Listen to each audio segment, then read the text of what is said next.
Hola Miguel, hola Alicia, hola, buenas tardes a todos los oyentes.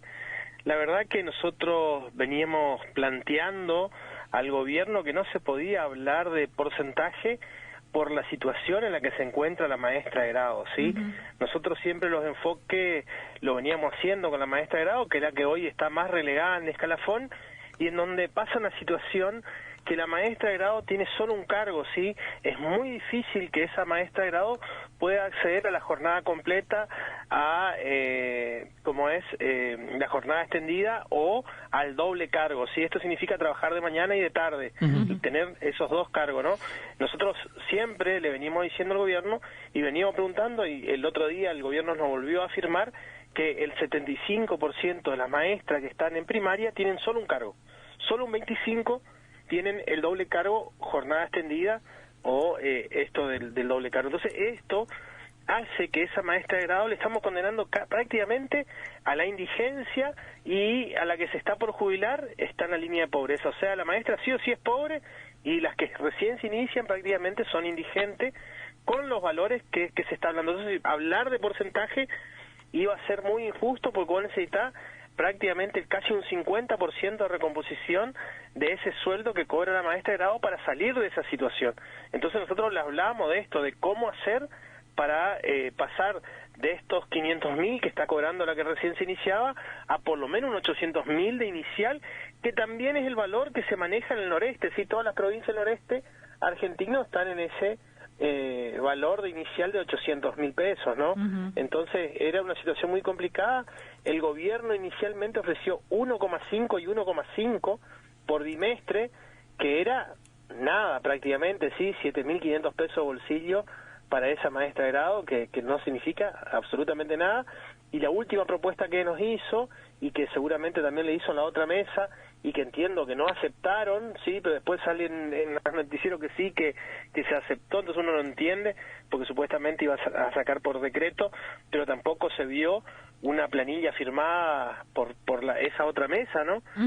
Y esto lo que representa es un 2,57, 2,60% de incremento para julio-agosto, y otro 2,5 para los meses de septiembre-octubre. La verdad que es mínimo, y muestra que no solo el gobierno está aliado a Milei votando leyes a nivel nacional, sino también en esto del ajuste, ¿no? Y principalmente el ajuste en la provincia de Misiones lo pagan los trabajadores, ¿no? Cristian, más allá de que parezca una cuestión meramente formal, este hecho de que no haya un acta firmada, digamos, no permitiría técnicamente que se diga que los docentes que integran la mesa de diálogo acordaron, no importa de dónde vengan, una nueva recomposición, porque no hay un acta donde esto se pueda ver, primera cuestión. Entonces podría decirse que en vez de acordaron, el gobierno impuso, ¿o me equivoco? Es así.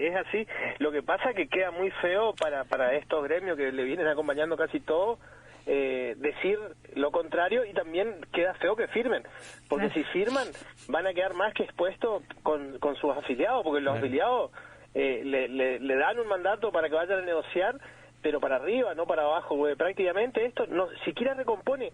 Nosotros veníamos diciendo y hablando con el gobierno, y nos da la razón, que, a ver, uno dice, la inflación es mentira, la inflación es una estadística, es un promedio matemático, y lo que hace es medir algunas cuestiones, y hoy por hoy esa metodología, lo que está fallando es la metodología, por una metodología que es el 2004 y que no se modificó. Fíjate que hoy el INDEC te mide, por ejemplo, cuál es el gasto en teléfono fijo, y nosotros preguntamos quién tenía teléfono fijo en esa mesa, y solo uno levantó la mano. Claro. Y eso te mide, y la proporción de gasto de energía y todo eso hoy es muy no representa el gasto real. No solo no representa, sino que te distorsiona toda la ecuación. Así es, y bueno, y el gobierno reconoce eso. Nosotros le dijimos, mirá, entre alquiler, luz, los distintos servicios, luz, gas, agua y comunicación, la maestra tiene 450 pesos de gasto. ¿Entendés? Entonces, ganando 500.000 o llevándole a 600.000, le queda 150.000 pesos para comer todo el mes. Y cómo se viste y cómo invierte en su preparación profesional para mejorar y dar, o una maestra que tiene hijos y no tiene otro ingreso porque el gobierno no quiso poner de vuelta, y nosotros le dijimos, mirá, ya hubo un ministro anteriormente que le mandó a la maestra que se case y si era preferible con un policía. No vengan a cometer el mismo error, claro, porque es una cuestión que ya está zanjada. Le decíamos, y no les conviene. ¿Y cómo una maestra que está educando a nuestros hijos en la primaria va a estar dando clase si quedaron 3 hijos en la casa y no tenían ni para el desayuno? Porque con estos sueldos de miseria es lo que pasa. Ahora, Cristian, ¿cómo fue la reunión? ¿Qué cuestiones aparecen de parte del gobierno provincial para justificar una propuesta de estas características? No, lo que nos dicen es que los recursos no acompañan, pero nosotros le demostramos que están por arriba inclusive de lo que es la inflación. En términos reales tuvo un crecimiento de un 5%, está bien, el mes pasado hubo una caída casi el 20% con respecto a mayo del año pasado, pero mayo del año pasado ellos tuvieron un ingreso extra por la devaluación de diciembre, las empresas tuvieron ganancia y se liquidó en mayo, entonces en mayo del año pasado era alto con respecto a la media que venían de recaudación. Entonces le decimos que recursos hay. Fíjate, ellos nos dicen que aproximadamente toda la masa salarial docente entre sueldos y cargas sociales son 49.000 millones de pesos. Siempre el sector docente representa la mitad del gasto en personal. Entonces, ponerle que el gasto total de personal es 100.000 millones. Solo de coparticipación recibieron más de 170.000 millones. Y yo calculo que la recaudación propia debe estar arriba de los 80.000 millones. Entonces, tienen 150.000 millones. De eso, descartarle 50.000 que le mandan a los municipios, le quedan 100.000 millones. ¿Y qué hacen con eso? La escuela ediliciamente deja mucho que desear. Los hospitales pasa lo mismo. Las ambulancias no funcionan. Entonces, creo que tienen que empezar a invertir en serio y que se empiece a ver ese dinero y esa recaudación, no solo en los servicios, sino también principalmente en los sueldos de todos los trabajadores. Yo ya no hablo solo del sector docente, sino del sector de salud y los demás sectores, ¿no? Cristian, ¿qué pasa con la pirámide? Porque recuerdo fue una lucha muy larga hasta que más o menos en un momento de la historia no tan lejano, más o menos se pudo hablar de una pirámide, algo que tuviera una forma más o menos de pirámide, es decir, que los demás antigüedades ganaran un poco más que el resto. ¿Cómo está eso hoy y qué pasa con esa lucha? No, se mantiene ese achantamiento y es muy difícil si no hay vocación de recomponer salario y recomponer básico, porque lo que te hace que se recomponga esa pirámide solita es básico. ¿Por qué? Porque esa pirámide está en el estatuto del docente, ¿sí? Ahí está la recomposición de esa pirámide.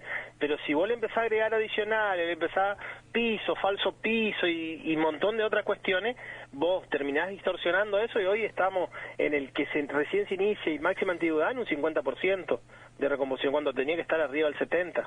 Claro. Cristian, ¿y qué resolvieron? ¿Cómo sigue la discusión? ¿Ustedes como parte de esta mesa de unidad tienen una nueva instancia de reunión con el gobierno provincial?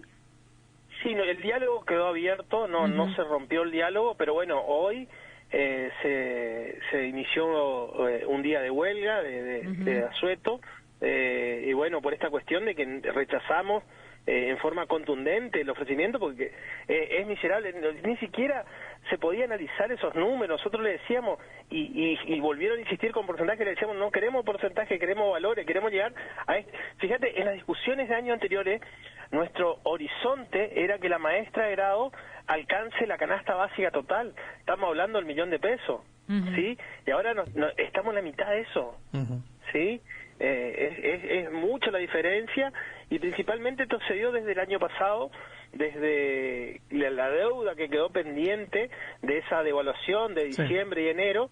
Fíjate que fueron inflaciones arriba del 20% en los 2 meses, diciembre del 23, enero del 24, y que el gobierno había quedado con nosotros que íbamos a hacer ese ajuste. Después blanquearon el último acuerdo que hicieron con UDPM, blanquearon eso como que hicieron borrón y cuenta nueva, y nosotros quedamos ahí reclamando en todo momento esa cuestión. Cristian, aparece en el planteo de los docentes, ¿están escuchando ustedes las condiciones laborales en las que están ahora? Uno puede pensar desde la problemática de los comedores hasta la problemática de sus propios alumnos, que cada vez la situación es más compleja y que llega a la escuela. Sí, mirá, planteamos la cuestión edilicia, planteamos la cuestión de los jubilados, se planteó la cuestión de que muchas maestras no tienen casi para ella y tienen que, en estos días de frío, acudir a conseguir algo de ropa, haciendo alguna colecta o haciendo una campaña en redes sociales para conseguir esa ropita para los chicos. La maestra es la segunda madre, ¿no? Siempre lo decimos, y es la que hoy está más castigada por el sistema.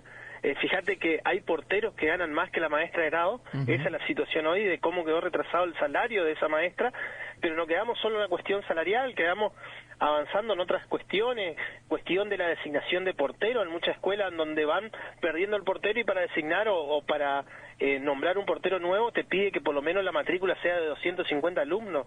¿Qué escuela en el interior tiene 250 alumnos? ¿Qué escuela en una picada va a tener 250 alumnos? La verdad que son cuestiones y aparte que no hay ni un reglamento que diga eso realmente, sino que es una cuestión arbitraria del gobierno de turno. Por último, y nos queda para cuando volvamos del receso hablar un poquito del proyecto de ley yerbatera, si se quiere, este proyecto de centro de acopio que presentaron, pero me quedó pendiente un poco ahí, ¿en cuánto quedaría el salario inicial para la maestra de grado? Y no llega a los 600.000 pesos, ¿sí? Ese es el aumento. Son 15.000 pesos ahora, que queda creo que en 550, cerca de 550.000 pesos, ¿sí? Muy alejado, no llega a los 8. Nosotros le decíamos, tiene que acercarse a los 800.000 pesos, ¿no? Y fíjate, estamos a 150.000 pesos de llegar a ese valor. Es muy lejano a la idea que se tenía inicialmente en la mesa de discusión salarial. Y ahí se plantó, nos decían ayer también, no hubo posibilidades de que el gobierno negociara. No, nos dice que no tienen recursos, que no tienen recursos. Cristian, bueno, te agradecemos este tiempo aquí en la radio de la universidad, como siempre. No, por favor, gracias a ustedes por el espacio y por el tiempo y por la invitación. Muchas gracias. Saludos. Hasta luego. Cristian Castro, diputado provincial por el Partido Agrario y Social, en este caso ayudándonos un poco a mirar lo que pasó ayer en la otra mesa, la mesa de unidad docente, que también, vos decías, Miguel, sesionó casi paralelamente con esta que nos contaba ayer Rodríguez de AMET. Y en este caso es más contundente el rechazo. De hecho, estamos ante un paro de 24 horas en rechazo a esa propuesta. Y se nos aclaran algunas dudas que teníamos ayer. O sea, nadie firmó, no hay un acta. Sí. La duda acá, una cosa entre casa, era cuando estábamos cerrando los audios y bueno, ¿cómo titulamos esto? Claro. Sí, porque no quedaba claro qué había pasado finalmente en la mesa de los